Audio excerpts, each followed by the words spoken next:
Live from New Delhi, you're watching DT India NewsNight, India's voice to the world. I'm Lipakshi Khurana. Coming up in the next hour. Iran denies Donald Trump's claim of nuclear negotiations progress, says no plans to hold talks. Meanwhile, Iran's Khamenei, in first reaction since ceasefire, vows never to yield to US pressure. European Union leaders discussed new proposals from the United States on a trade deal at a summit in Brussels as Trump's tariffs relaxation to expire on July 9th, which could hammer exporters from cars to pharmaceuticals.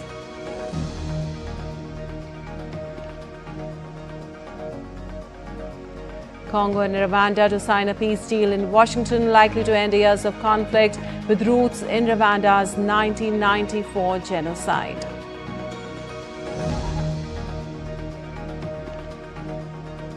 India scripts history with a hat-trick in Asian squash double championships, clinches all three titles, men, women and mixed doubles.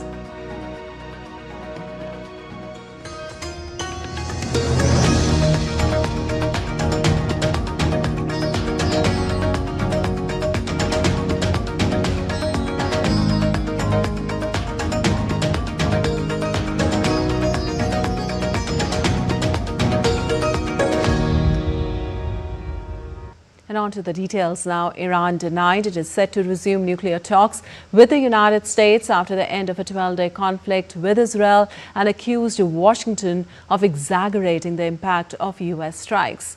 Iran's foreign ministry has firmly denied that any agreement has been reached to resume nuclear negotiations with the United States, warning that future discussions will be even more difficult following recent military strikes.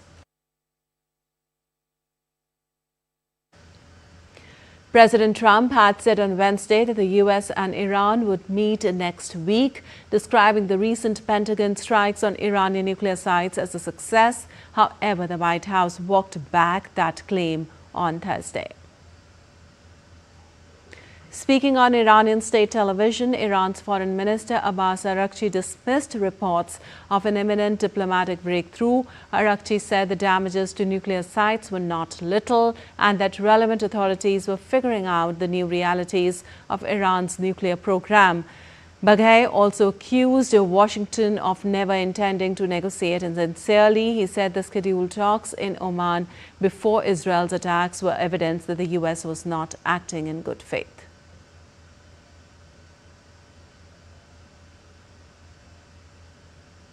And for more, we have Akshay Dongre joining us. Well, Akshay, given the stark denial by Iran's foreign minister and the new legislation suspending cooperation with the UN nuclear watchdog, how credible do you think are US claims that talks with Iran are still possible in the near future?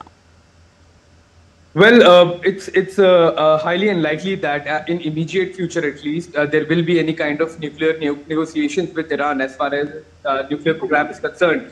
Lipakshi. But that said, one thing has become very clear that the tensions that create in the region have subsided for now. Because the nuclear program that we are talking about that had become the flashpoint as far as this present conflict is concerned, that at least has been subsided for now. The threat has gone. Yes, there has been a certain damage to the nuclear facilities. That is something not only the president's office is claiming at this point in time in the US, even the Democrats that is in the opposition in a way has also accepted that yes, there has been damage to the nuclear facilities of Iran, but the extent of damage is still being ascertained. Even Israel has said that as of now, the nuclear program has been stalled of Iran, but they have the green light from US to strike if there is any kind of again a nuclear program that is initiated by Iran, by Tehran. Amid these kind of statements coming in, it seems that any point of negotiations, any point of talking among these adversaries becomes quite difficult, given the point that Iran is claiming victory in this entire conflict of 12 days. Israel is claiming its own victory. US is stating that they have they have dealt extensive damage to the nuclear facilities of Iran. So in the face of enmities, at least in the face of these tensions, negotiations become highly unlikely. But that is the way to go. Even Iran realizes that, because it's either in nuclear negotiations or it's again a full-blown war in the region. And Iran has realized that Israel, especially supported by US, possesses the ability to strike once again on Iran. And Iran, if it is not supported by major allies, including Russia or even China, if it's not supported, then it is going to be extremely difficult for it to, not only defend itself but also protect its public as well as military establishment. So these things have become clear. This conflict has showed that it's only negotiation that is going to provide any kind of long-term solution to the problems that in the particular region. And even Iran, it seems to Iran seems to have realized, especially as Iran backed off from the conflict, one thing became clear even to Iran, that conflict is not the way to go. And if it has to continue with its nuclear ambitions, especially when it comes to energy and other kind of peaceful programs, it will have to enter into negotiation with even its adversaries, including the US, to go ahead without any kind of retaliation coming in from there. So to answer your question, it's quite difficult at this point in time, but that's the only solution to go ahead. All right. As you mentioned, Akshay, with Iran's leaders framing the recent conflict with Israel as a victory and downplaying the US military strikes, what impact overall might this narrative have on the regional stability and the future of nuclear diplomacy? Well, what we have seen so far, as this entire conflict is concerned, that there have been certain claims, there have been certain statements coming in, but deep down, both the countries realize, even Israel and Iran, that conflict is going to mean only devastation for their people. To please their domestic audiences, these kind of statements keep on coming. Even from what we have seen, the kind of strikes that have taken place, according to claims at least of the US president, prior intimation was given that there can be strikes at the particular air bases, so that damage to lives of the personnel can be avoided. While the posturing is such that everyone is claiming victory and everyone is saying that they have dealt a lot of damage to the adversary and they will do it once again, deep down everyone realizes in the region that conflict is not going to provide any kind of solution. It's going to only mean damage to their respective countries. So while every side realize that the other adversary is making these kind of tall claims, they also realize that everyone has understood what it is going to mean as far as the conflict is concerned, that too of nuclear nature, for the future of their countries. So it seems that that there is something that has good come out of this conflict. At least the tensions have gone down, and a clarity has been established about a conflict that can mean to the people as well as the countries in the region. All right. Also, Iran is accusing the US of exaggerating the impact of the strikes. What might be their strategic motive in doing so?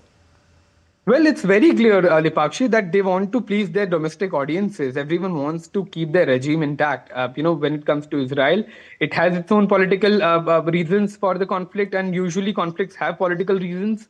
So they have to claim victory so that their domestic audiences happy about the entire thing.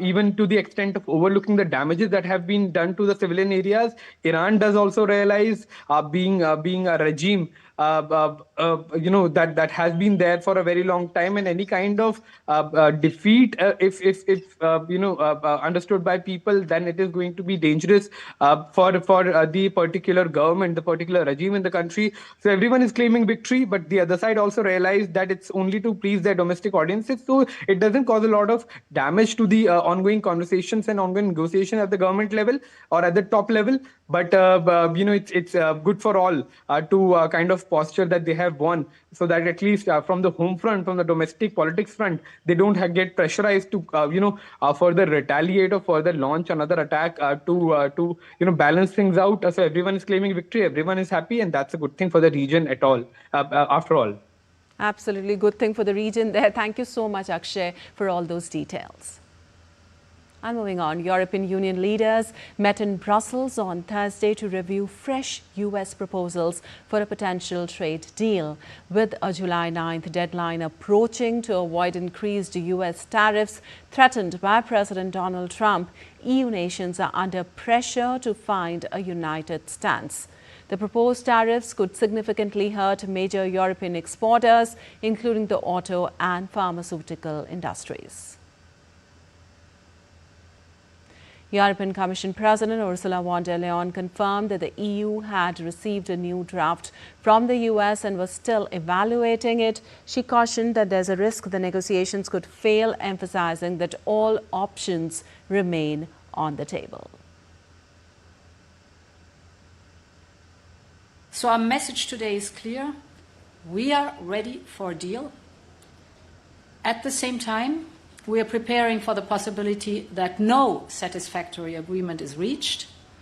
This is why we consulted on a rebalancing list, and we will defend the European interest as needed. In short, all options remain on the table. Well, the leaders were divided on whether to accelerate a deal or hold out for better terms. German Chancellor Friedrich Merz advocated for a quick and simple agreement, warning against unnecessary delays. He also expressed general support for finalizing the Mercosur deal with South America. Ich habe deswegen auch mit den Kollegen zusammen gesagt, lass uns jetzt bitte schnell zu einer Lösung kommen.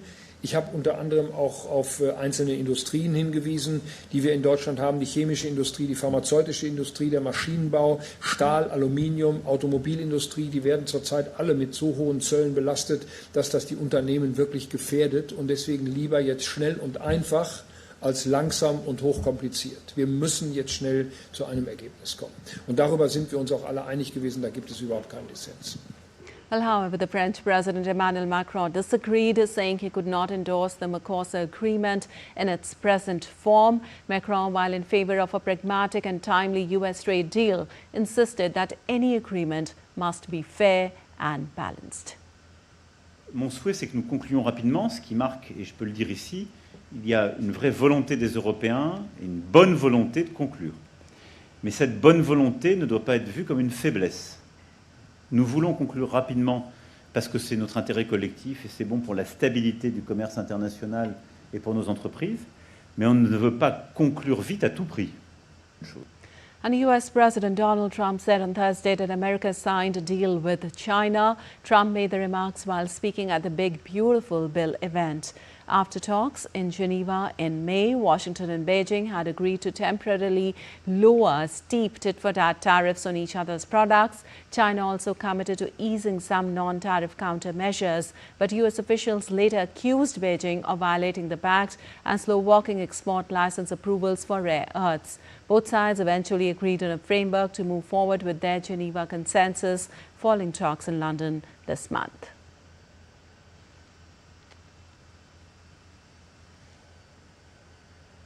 The White House also indicated that Washington could extend a July deadline when steeper tariffs impacting dozens of economies are due to kick in. That pause is set to expire on July 9th.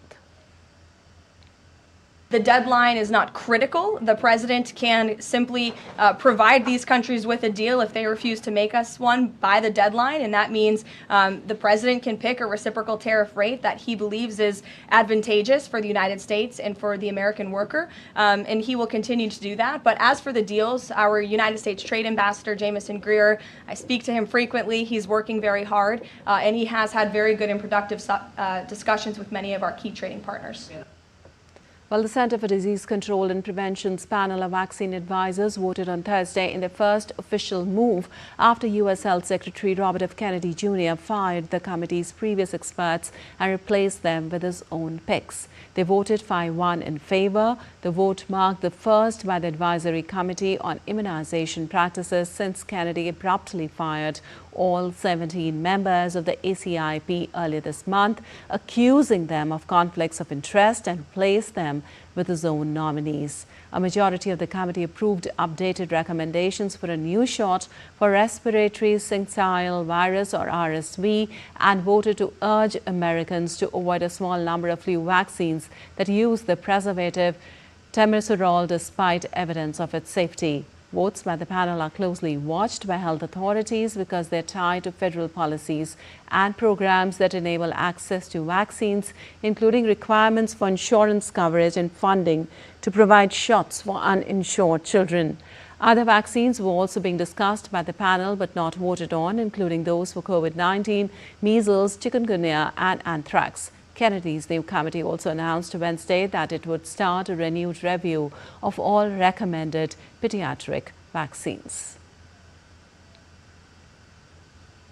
And U.S. President Donald Trump's administration is planning to deport migrant Kilmer Abrego for a second time, but does not plan to send him back to El Salvador, where he was wrongly deported in March. White House commented that the deportation will not happen until after Abrego is tried in federal court on migrant smuggling charges. Earlier on Thursday, Justice Department lawyer Jonathan Ginn said during a hearing in federal court in Maryland that the United States does not have imminent plans to remove Abrego, a Salvadoran national, from the United States. If deported, Abrego would be sent to the third country and not El Salvador. Abrego was deported and imprisoned in El Salvador in March despite a 2019 judicial decision barring him from being sent there because of a risk of persecution. And still to come in DD India News Hour. Togo soldiers use tear gas to disperse protesters demanding president's resignation amid political turmoil.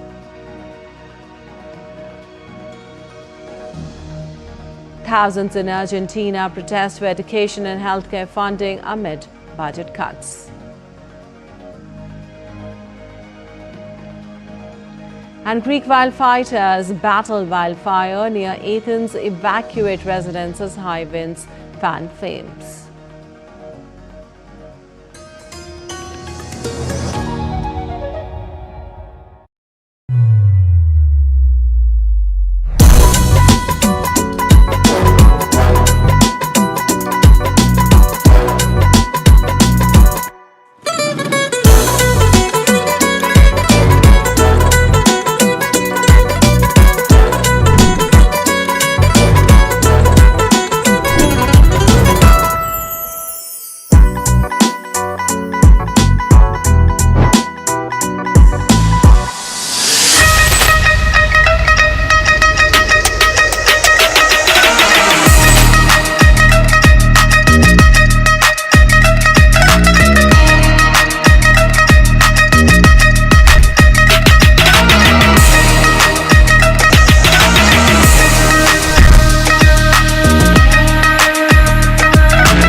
Welcome to Chandigarh.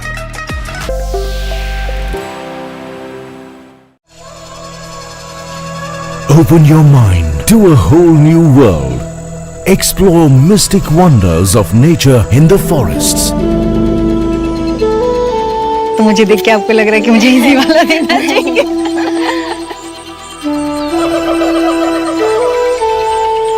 Uncover secrets hidden deep inside the earth. And I'd always heard of this ancient Shiv Mandir which is inside a cave. Experience the rich cultural legacy. मुझे बताइए इस dance form के बारे में, इस art form के बारे में. Experience the blend of vibrant warmth and stunning creations. It fits perfectly. Thank you.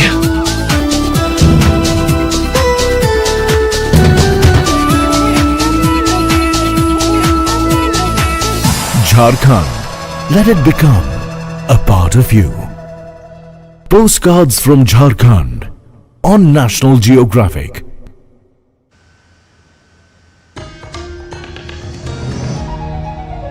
Welcome back. You're watching TT India News. I'm Lipakshi Khurana, and moving on, world leaders have gathered in The Hague this week for a high-stake NATO summit, one that could reshape the alliance's defense strategy for years to come.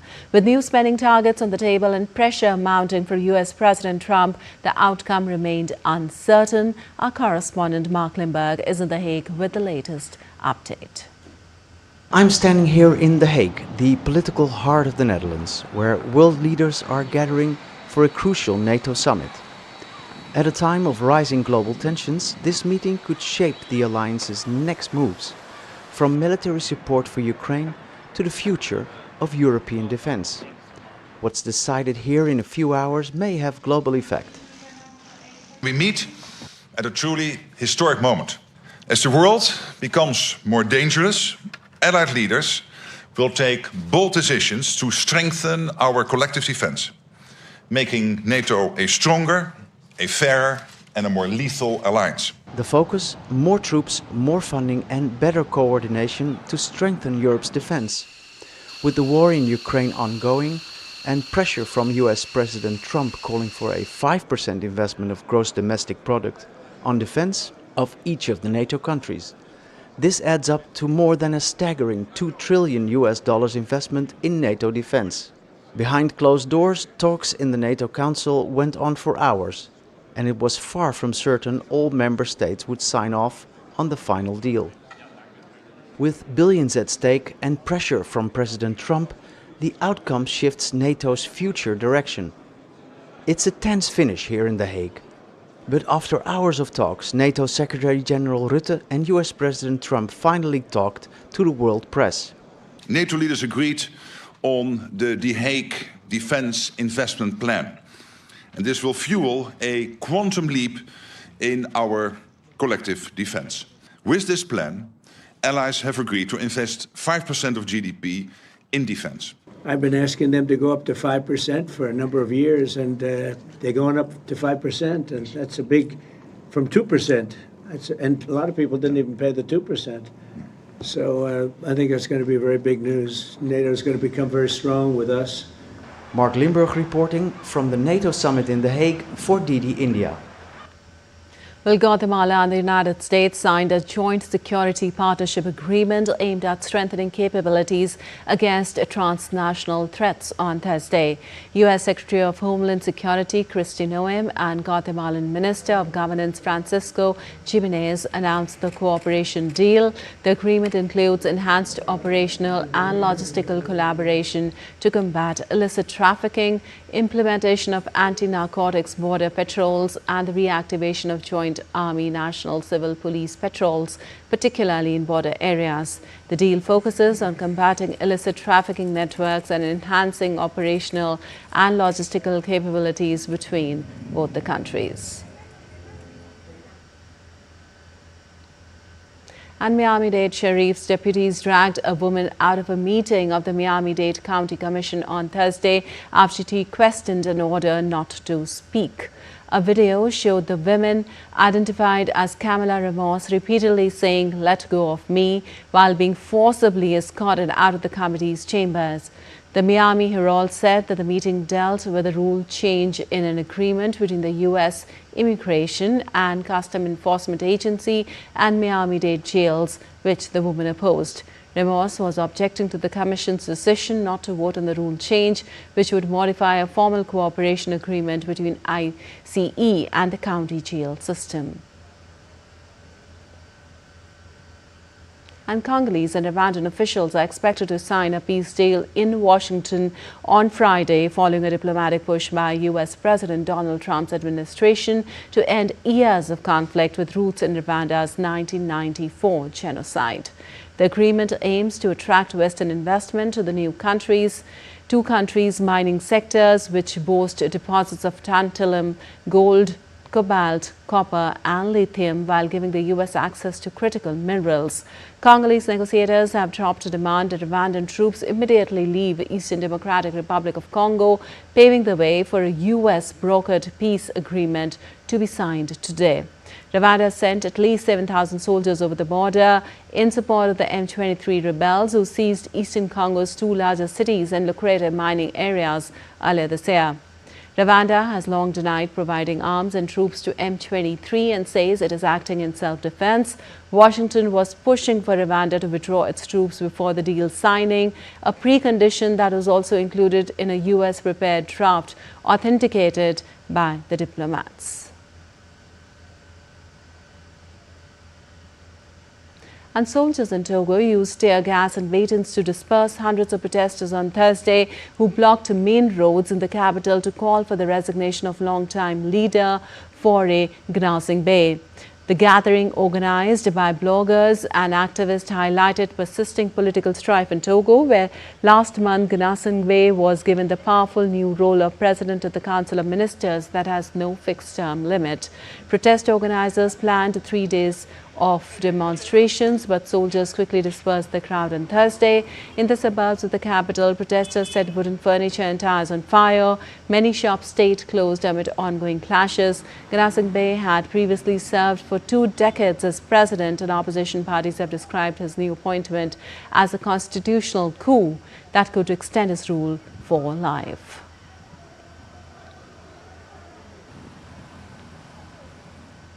Well, the United Nations High Commissioner for Human Rights, Volker Turk, has called for tangible results in Sri Lanka's long-pending human rights cases. Wrapping up his visit, Turk lauded the government's steps to reopen key negotiations, saying progress would boost public trust. He also urged legal reforms, calling for a moratorium on the Prevention of Terrorism Act and the repeal of the Online Safety Act. The government has reopened investigations and prosecutions into some important cases, including the Easter Sunday attacks, and I encourage that these be advanced. Achieving results in at least some long-standing and representative human rights cases would have a powerful demonstrative and confidence-building effect. The new government has set a fundamental goal of national unity. Quick wins and confidence-building measures are key to enhancing trust and reconciliation. And my office remains ready to assist and provide assistance in this regard. Well, thousands of Argentine university teachers, students and staff marched towards the Ministry of Education on Thursday, carrying candles and torches to demand more funds for education.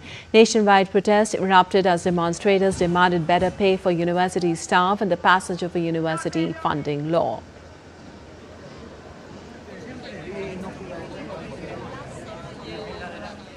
Also, healthcare workers from one of the Buenos Aires leading medical centers marched through the city on Thursday to protest drastic budget cuts that are severely impacting hospital operations and leaving staff with wages that scarcely meet their basic needs. The protesters demanded immediate action to address the deepening crisis in the country's healthcare system. The protests highlight rising discontent with President Javier Milei's aggressive government spending cuts. And Mexican President Claudia Sheinbaum stated that the U.S. Treasury Department had not presented any evidence of money laundering on Thursday after it announced sanctions the previous day against 3 local financial institutions. But Mexican authorities said later on Thursday that Mexico's National Banking and Security Commission has temporarily intervened in the management of Cibanco and Intercam Banco. The Commission, along with the Finance Ministry and the Bank of Mexico, issued a joint assess statement in coordination with Mexico's Bank Saving Protection Institute, announcing the replacement of the bank's management to safeguard the interest of depositors and creditors. And Ecuador's most wanted fugitive gang leader, Jose Adolfo Macias, known as Fito, will remain in a Guayaquil prison. The officials on Thursday said that the authorities await word from the United States on his potential extradition to face federal charges in New York. The leader of the Los Generos criminal group was recaptured this week after escaping from the same Guayaquil facility in January 2024. Ecuador has requested Macias' extradition to the U.S. on drug and gun charges, but the timeline hinges on Washington's response. Macias was originally sentenced to 34 years in prison in 2011 for various crimes. And less than 2 months into its journey, the European Space Agency's biomass satellite is providing the first images to help scientists measure carbon storage in Earth's forest. Satellite images released on Thursday show different locations seen through special radar that can penetrate forest canopies to measure woody biomass, which in turn acts as a proxy for carbon storage. The mission's debut image includes Bolivia, highlighting areas of rainforest, forested floodplains, wetlands, and the meandering Beni River. The European Space Agency said the image's colors separate the elements in each landscape. It added the biomass radar's ability to penetrate dense vegetation offers insights beyond the visible spectrum. And Greek firefighters on Thursday battled a wildfire that burned residences and holiday houses near the coastal town of Palaia Fokaia, 40 kilometers south of Athens, forcing people to flee. In the area of Palaia Fokaia, 135 firefighters were supported by 12 aircraft and 12 helicopters as they sought to put out flames that were whipped up by high winds. Fire brigade spokesperson said Greek police have moved to safety 40 people, adding that Coast Guard vessels had sailed to the area to assist with more evacuations if needed. Authorities said the risk of wildfires would remain high on Friday before the weather got cooler.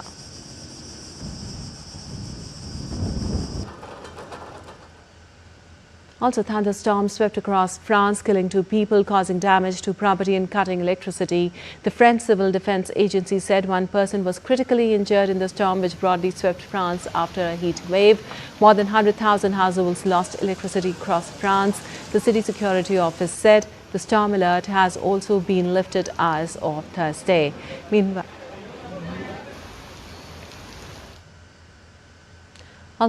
the French Parliament briefly suspended its sitting during a debate on the Middle East on Wednesday as water leaked into the chamber during violent storms. A historic 11th century church in a Normandy village was severely damaged during a storm, with a bell tower collapsing onto the nave, ripping open the roof and damaging nearby graves in just 8 minutes. Intense rains in Venezuela on Thursday have led to flooding and landslides, causing the collapse of a bridge on a highway and severely affecting 5 states. The government stated that it activated a special response plan providing medical care, food and supplies to over 640 families, while engineer works to repair damaged infrastructure. Despite material losses and road closures, local governors reported that the situation is under control with no casualties reported.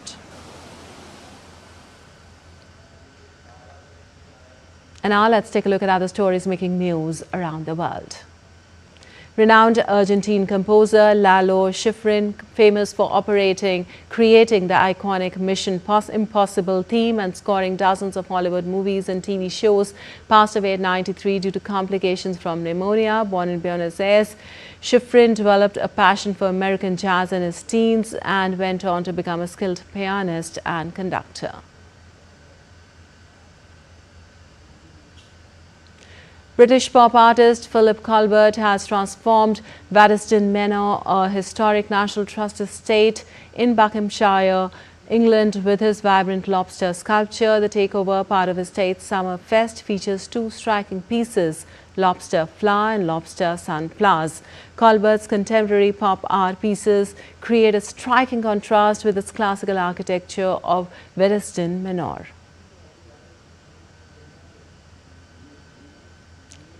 Anna Wintour is reportedly stepping down as editor-in-chief of Vogue after 37 years. Wintour has been a dominant force in the fashion industry, with reportedly continue in a role as Kenneth Nasser's Global Chief Content Officer and Global Editorial Director at Vogue. Wintour took over as editor-in-chief in 1988 and has since become synonymous with the brand, shaping the fashion industry and influencing trends worldwide. And still to come on DD India News. Jaishankar holds key talks with Australian and Qatari counterparts ahead of crucial Quad meeting in Washington.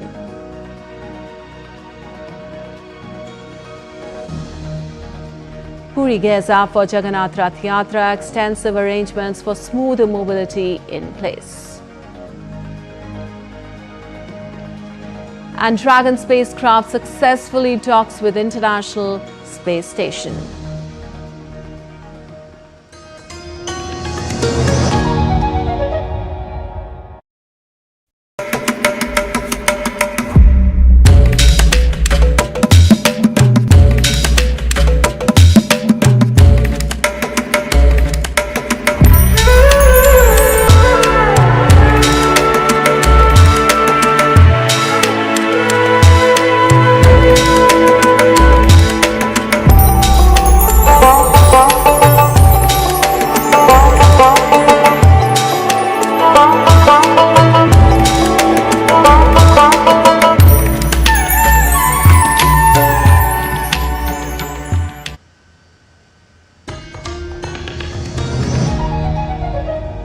Welcome back. You're watching DD India News. I'm Lipakshi Khurana, and time now for a quick recap of the headlines.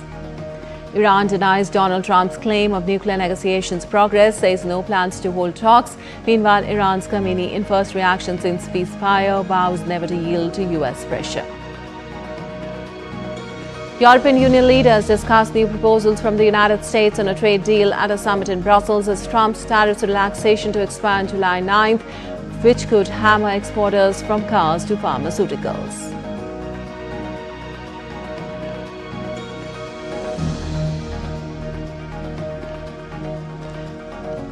Congo and Rwanda to sign a peace deal in Washington, likely to end years of conflict with roots in Rwanda's 1994 genocide. India scripts history with title hat-trick in Asian Squash Double Championship, clinches all three titles, men, women and mixed doubles.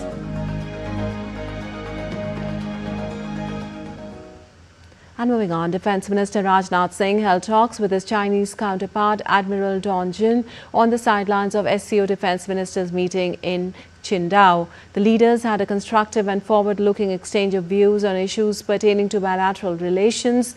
Both also expressed happiness on restarting of the Kailash Mansarovar Yatra after a gap of nearly 6 years. It is incumbent on both sides to maintain the positive momentum and avoid adding new complexities in the bilateral relationship.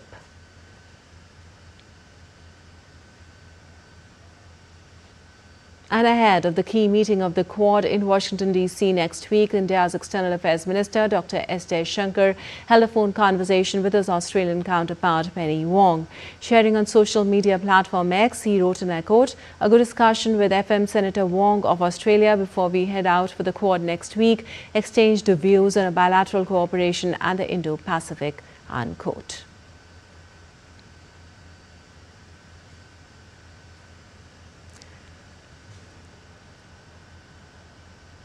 Separately, Dr. S. Jaishankar also held a phone conversation with Qatari Prime Minister Mohammed bin Abdulrahman Al Thani. Al Thani is also Qatar's foreign minister. The leaders appreciated his assessment of the regional situation. They also discussed bilateral agenda. The Quad Foreign Ministers meeting in Washington, D.C. is likely to broadly deliberate on the agenda for the annual summit of the grouping. The summit is expected to deliberate on specific steps to bolster cooperation in the maritime domain. Well, the famous Jagannath Rath Yatra, significant chariot festival in India's eastern state of Odisha, will be held in Puri city on Friday. Elaborate security arrangements have been made to ensure safe and well-regulated Rath Yatra, the Chaturdha Murti, which is the divine trinity of Jagannath, Balabhadra and Subhadra along with Sudarshan will appear before devotees before their majestic chariot. During the festival, devotees draw the grand chariots to Gundicha temple where the deities reside for a week and then return to the Jagannath temple.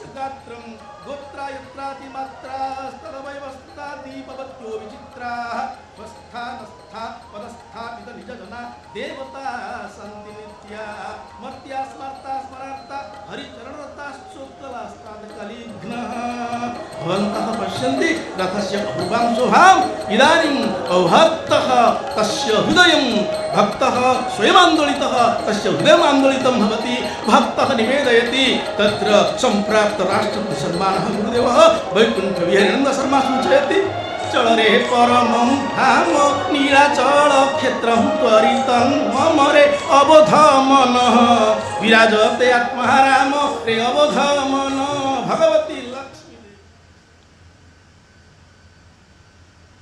Well, on this auspicious occasion, India's renowned sand artist Sudarshan Patnaik installed 101 idols of Lord Jagannath on a sand art for Rath Yatra at Puri Beach.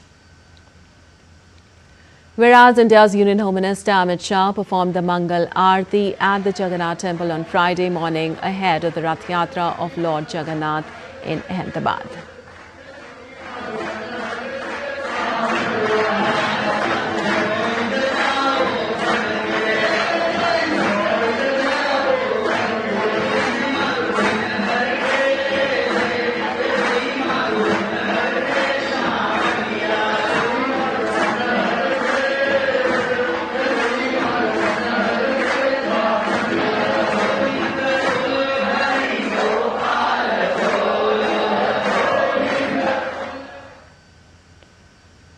Additionally, Chief Minister of Gujarat, Bhupendra Patel, also attended the Rath Yatra festival.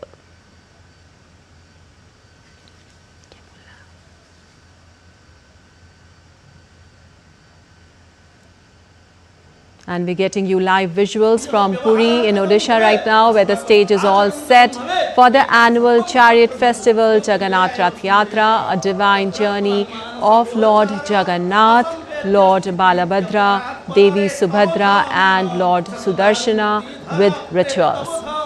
Also, lakhs of devotees are expected to gather for the sacred Rath Yatra.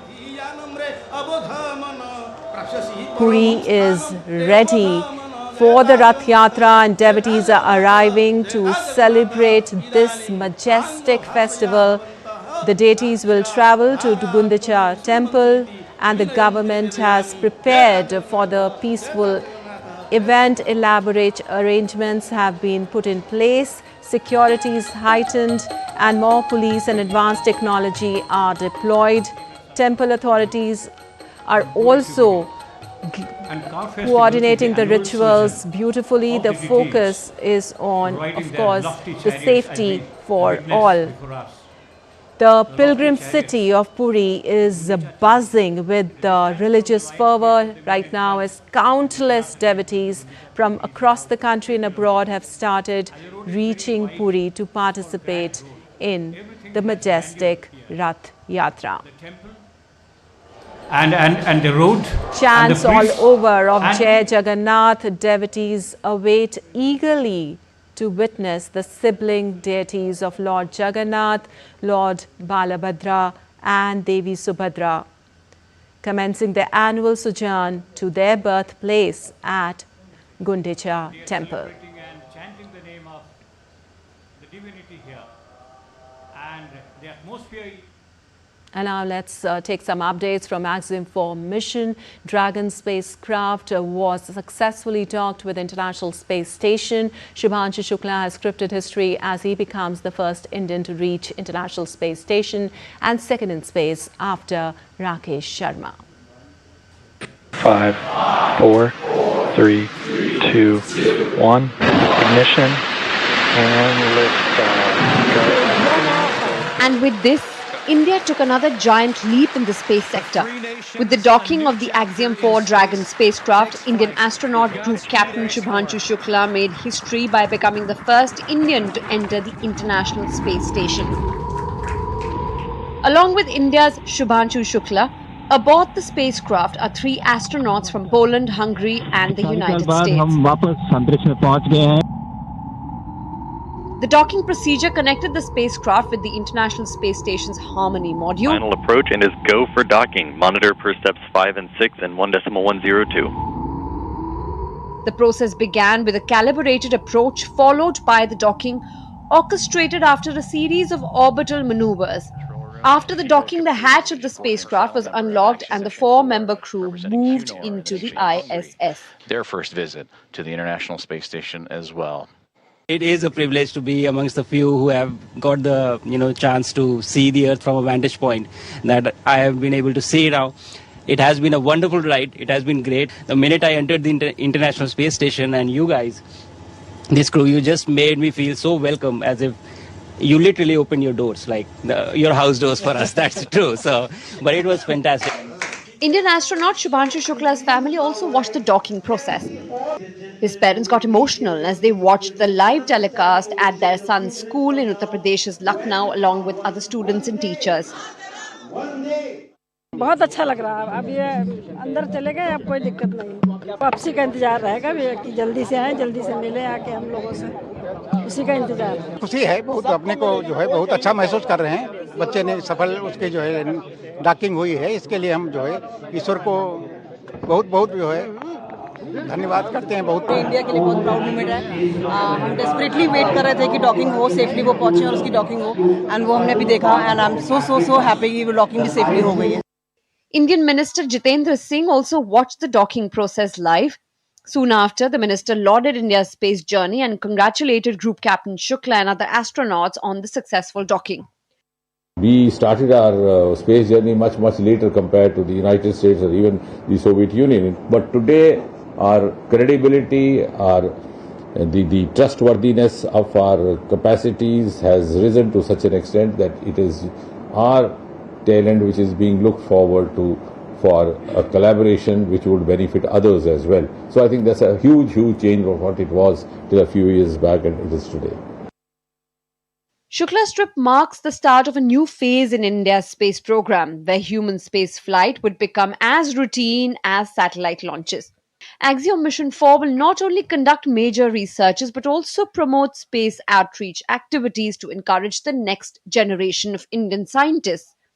This time around, India has been entrusted to perform the most critical part of the expedition, the crucial experiments, particularly those related to life sciences, the various functions or dysfunctions likely to happen with regard to the human physiology. And this is something which is going to have a very critical bearing on all the future expeditions across the world. The axe for crew successfully lifted off on June 25th. The crew will now spend about 14 days aboard the orbiting lab, completing at least 60 science investigations and STEM outreach events. Tripti Tripathi's report for DD India. Well, skill certificates were awarded to 40 construction labourers in Delhi who have successfully completed an 80-hour skill development training program in Mewan shuttering system. The training was conducted on-site at a government residential project under the CPWD's or Central Public Work Department initiative to upskill labourers directly at construction locations. Union Minister for Housing and Urban Affairs Manohar Lal graced the ceremony. This initiative is part of the Modi government's Skill India mission. धन्यवाद.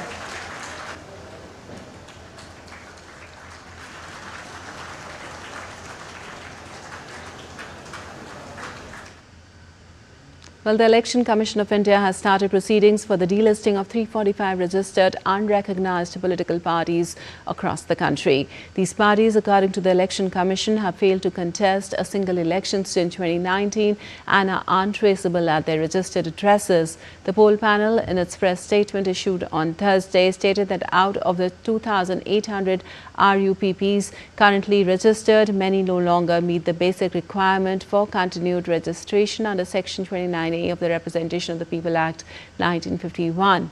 Under this provision, an association once registered as a political party gets certain privileges and advantages such as tax exemptions, amongst others. The move is seen as a step towards curbing misuse of political registration for undue advantage.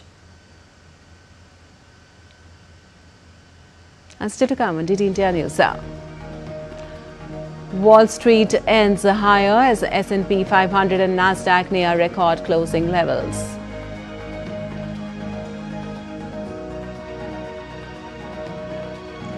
Liverpool signs Milos Kerkez for £40 million. And Cristiano Ronaldo nearing 2-year extension with Al Nassr despite exit speculation.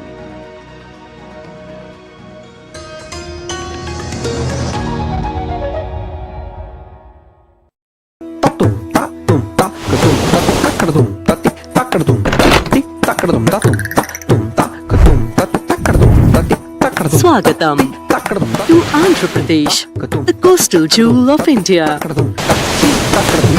A state steeped in history. From the Gandi Kota Fort to the majestic Gondapalli Fort. A region known as the Rice Bowl of India. A holy land with rivers Krishna and Godavari flowing through it. Every part of this land tells a story of culture and devotion. And of a modern, developed, vibrant India.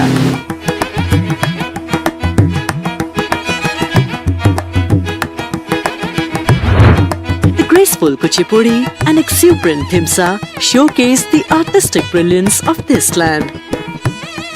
The Ikkat and Kalamkari speak of the talent of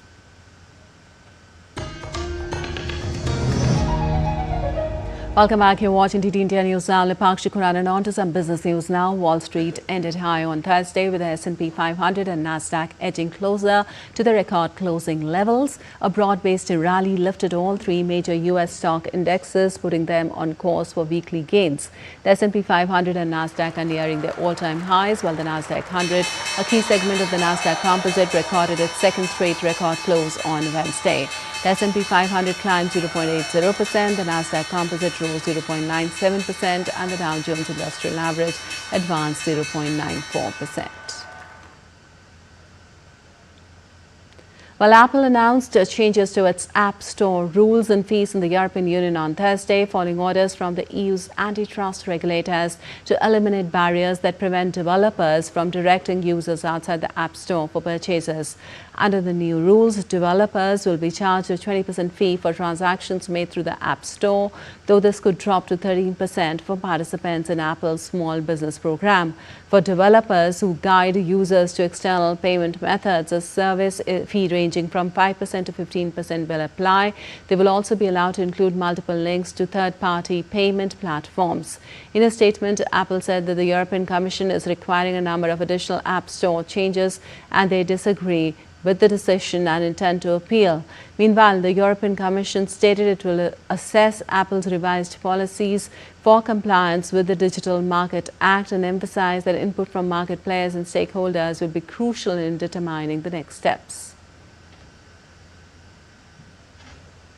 Well, you're watching DD India News. Our time now for some sports news. India's scripted history at the ongoing Asian Squash Double Championship in Kuala Lumpur, securing top podium finish in all three categories: men, women and mixed doubles.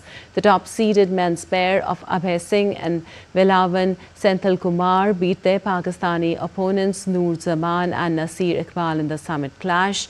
In the women's double final, second seed Joshna Chinappa and Anahat Singh outplayed Malaysia's Aina Amani and Yinshin Zing in the title clash.